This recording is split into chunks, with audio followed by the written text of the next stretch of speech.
Oi, gente! Hoje iremos estar falando sobre as usinas hidrelétricas, falar sobre a sua geração de energia, os impactos ambientais e sociais que ela pode causar, tudo isso pela visão freiriana. Quem participa do grupo sou eu, a Alessandra, a Esther, o Gervásio e a Letícia. Então vamos começar falando o que é uma usina hidrelétrica. Bom, é uma obra que utiliza a força das águas para produzir eletricidade. Então, ela se aproveita do movimento dos rios para a obtenção de energia elétrica. Porém, a instalação de uma hidrelétrica requer obras de engenharias complexas. E apesar de utilizar uma fonte de energia renovável, que é a água, que usamos para gerar eletricidade, uma usina provoca impactos socioambientais irreversíveis na região que for instalada. Isso nós vamos ver adiante. A usina de Belo Monte foi construída ao longo do leito do rio Xingu, na região norte do país, próxima à cidade de Altamira, no Pará. Sua construção envolve 3 sítios: Belo Monte, Bela Vista e Pimental, sendo que a casa de força principal fica em Belo Monte. Ela é a 4ª maior hidrelétrica do mundo e a primeira inteiramente brasileira. Sua construção tem grande oposição ambientalista e de comunidades indígenas locais, por conta dos impactos ambientais causados por ela, como o fato das barragens e as construções afetarem diretamente a moradia de grupos indígenas e da população ribeirinha. Cerca de 100 quilômetros do trecho do rio terá sua vazão reduzida, podendo secar em alguns pontos, além de que parte da floresta foi destruída durante as obras e outra parte foi inundada pelas barragens. Os protestos contra a construção de Belo Monte já ganharam repercussão internacional. Desde sua idealização, em 1980, as obras da usina de Belo Monte já foram interrompidas diversas vezes, em decorrência a protestos e ocupações realizadas por índios e ambientalistas, e por intervenções do Tribunal Regional Federal e do Ministério Público. E assim, muitos povos, muitas nações defendem o uso desse tipo de energia por ser uma energia limpa. Mas será que ela é tão limpa assim? Será que a problemática dela não envolve algo por trás? Será que é só simplesmente pegar e fazer o escoar do rio, fazer através do movimento de uma turbina, fazer geração de energia? Não é bem assim dessa forma. Existem conceitos que muitas vezes não é passado, que é a problemática social e o impacto ambiental causado por essas usinas. Quando a gente fala um pouco sobre o impacto social, um dos maiores problemas encontrados é o deslocamento em massa de grandes populações. Entendeu? Pessoas que já estavam ali acostumadas com as suas rotinas, têm a sua residência tomada, não é indenizada, acaba sendo deslocada para uma outra área, vive uma outra realidade. Para muitas famílias acaba sendo algo de bom, mas para a grande maioria nem sempre é, porque o preço pago por suas terras nem sempre é o mais justo. Fora isso também, vemos muitos agricultores sendo deslocados. Os efeitos sociais são muito, muito grandes. Tem um desequilíbrio, no caso, um caos na saúde, porque você tem uma condição de deslocamento ou de linha de contaminação muito grande de algumas doenças, como malária, esquistossomose, danos ao patrimônio histórico, quantas cidades aí consideradas patrimônio, que vivia assim num vale, numa baixada e teve que ser desapropriada. Temos o caso aqui muito próximo de nós, aqui no estado de Minas Gerais. Tem uma parte da represa ali de Furnas, na cidade de Fama. A cidade ela foi deslocada para bem mais para cima do leito do rio. E na época de estiagem a gente consegue ver do mirante da praça da cidade a ponta da torre da igreja, que era marco da cidade, antes da inundação da represa de Furnas. Sem contar também que a deterioração das margens e o crescimento desenfreado de áreas urbanas, como você teve deslocamento da população, você acaba tendo a contratação de mão de obra, muitas famílias são alocadas próximo à região da construção das barragens, porque necessitam ganhar o seu pão também. Mas o que acontece depois que acaba a construção? Para onde que essas famílias vão? Então a gente acaba gerando um caos social na saúde, na educação, na distribuição de renda. E tendo todas essas coisas, acaba sendo um agravante social muito grande. E fora isso também temos a questão ambiental, né? Que como a gente tem o deslocamento, a inundação de várias áreas, se não fizer a limpeza adequada dessa região, o aumento do pH, a acidez da água, enfim, é um dos principais agravantes. Outro principal agravante que a gente vê no meio ambiente é que o deslocamento dos seres humanos e a inundação de grandes áreas, grandes populações de animais nativos são obrigados a deixar o seu habitat natural, migrando às vezes até para áreas urbanas, o que causa um desconforto à população e risco à sua própria existência. Vemos aqui na imagem alguns animais, a queima desenfreada para poder fazer a limpeza de áreas, a degradação e a assoreação de rios, o extrativismo aumenta, a pesca desordenada aumenta, muitas dessas áreas acabam virando centros turísticos também, o que aumenta também o movimento de embarcações, o movimento de máquinas de lazer aquática, entendeu? A pesca predatória, a pesca artesanal. Então tudo isso vem como agravante no quesito ambiental. Então será que até que ponto que a hidrelétrica realmente é viável? Tudo bem que a gente busca não contaminar o solo, mas devemos começar a trabalhar pensando no futuro, porque esse tipo de energia pode não ser a mais viável. E a nossa proposta é aqui trazer para vocês o outro lado desse marco que é as usinas hidrelétricas, a principal fonte de energia do nosso país. Não só dentro do nosso país, como também somos provedores de energia elétrica para países vizinhos também. Então a gente deixa aqui a proposta de vocês estarem buscando mais informações sobre este assunto, para que vocês consigam entender a problemática que vem por trás desse tema. Mas como será que funcionam as usinas hidrelétricas? Bom, a água do rio é represada por barragens, estas que controlam o nível da represa. Quando a água passa, ela entra com grande pressão dentro do aqueduto.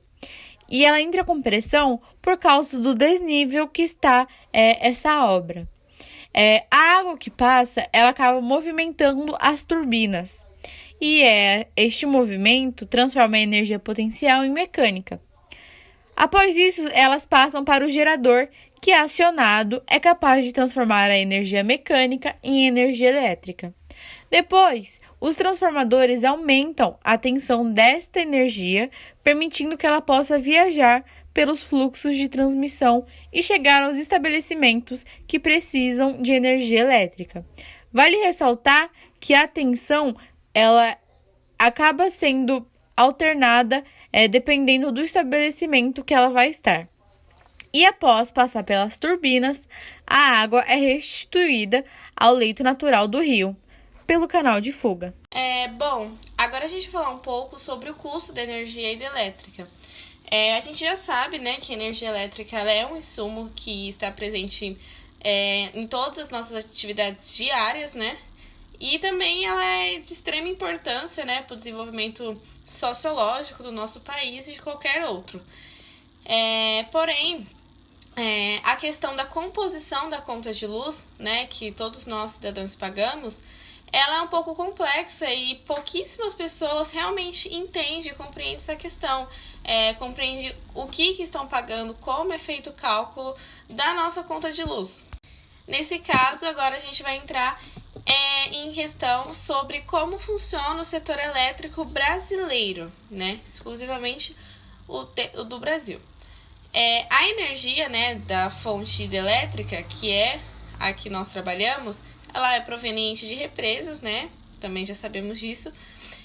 E ela representa 61% da capacidade instalada em operação no Brasil. Depois dela vem as termoelétricas, né? Que é feita por combustíveis fósseis, que tem 27%. Seguida das usinas eólicas, que é 7%. Seguida de pequenas centrais hidrelétricas, que é 3,3%, e a nuclear, que é 1,3%. Ou seja, a gente já dá para perceber que a nossa fonte, né, de energia atual, que é a hidrelétrica, ela representa uma porcentagem muito maior e muito discrepante das outros tipos de fontes de energia, né? Também tem a questão da energia solar, né, que ela representa 0,02%. Ela é bem baixa mesmo, né? O mercado de energia elétrica brasileiro, ele é dividido em ambiente de contratação regulada, né, que é o ACR, e o ambiente de contratação livre, que é o ACL. Ele é mais conhecido popularmente como mercado livre, né? E tem os consumidores cativos, né, que são inseridos no ACR, que compram energia das concessionárias de distribuição da região onde eles são localizados. E também tem os consumidores livres, que são inseridos na ACL, né, que já fazem o quê? Eles já compram energia diretamente dos geradores ou dos comerciantes, né, através de contratos bilaterais.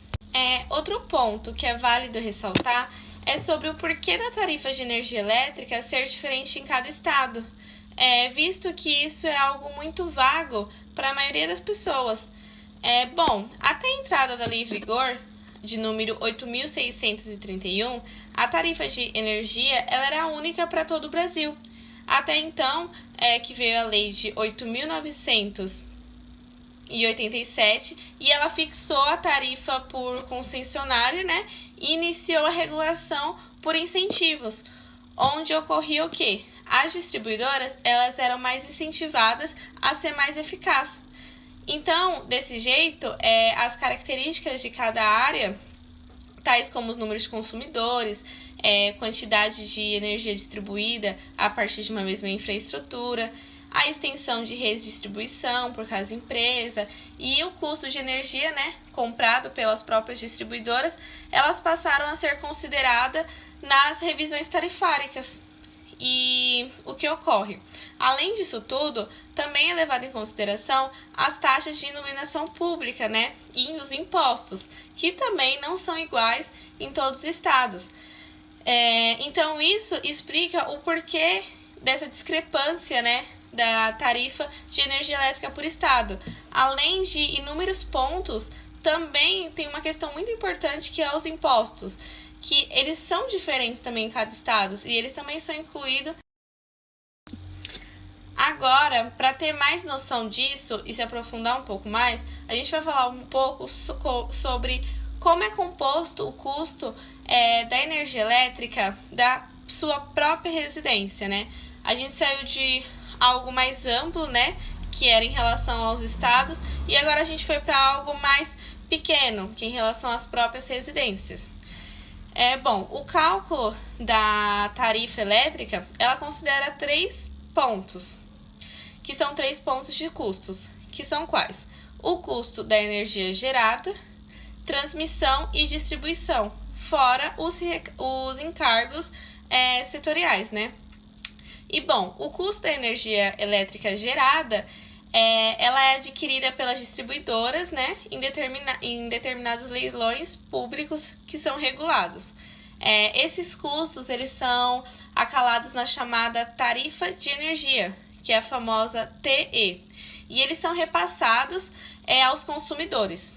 Já os custos relativos, né, ao uso do sistema de distribuição, eles estão inseridos na tarifa de uso do sistema de distribuição, né, que é o chamado TUSD. E nele inclui as despesas de capitais e os custos de operação de manutenção de rede e de distribuição, né? E por fim, os custos relativos, né, ao uso do sistema de transmissão, eles são arrecadados por meio da tarifa de uso do sistema de transmissão, que é o TUST. Fora esses 3 custos, também a gente tem o encargos setoriais, né, que eles incidem tanto no TUSD quanto no TUST, né? E eles são definidos por leis, são aprovados pelos congressos nacionais, enfim, passam por toda essa burocracia. Além desses custos, né, que citamos agora, os governos federais, estaduais e os municipais também, eles cobram na conta de energia o PIS e o ICMS, né, que é a contribuição pela iluminação pública, respectivamente. Com isso, fiquem abertos à questão se é vantajoso ter essa energia em termos de custos ou não, né? Para isso, a gente vai usar uma pesquisa que foi feita na Universidade de Oxford, que mostra que, em média, as hidrelétricas de todo mundo, elas estouram o orçamento e chegam a ficar até mesmo 96% mais caras. Porém, essa porcentagem aqui no Brasil, ela consegue ser ainda maior. Ela chega a atingir até mesmo 101%. E para finalizar esse assunto sobre ser viável ou não a energia hidrelétrica em relação a custos, né? A gente pode se perguntar o porquê que ela sempre acaba custando tão caro, né? E isso pode acontecer porque elas exigem um tipo muito específico de construção, né? E às vezes a geologia do local pode se tornar até mesmo um problema, né? E com isso aumenta os riscos.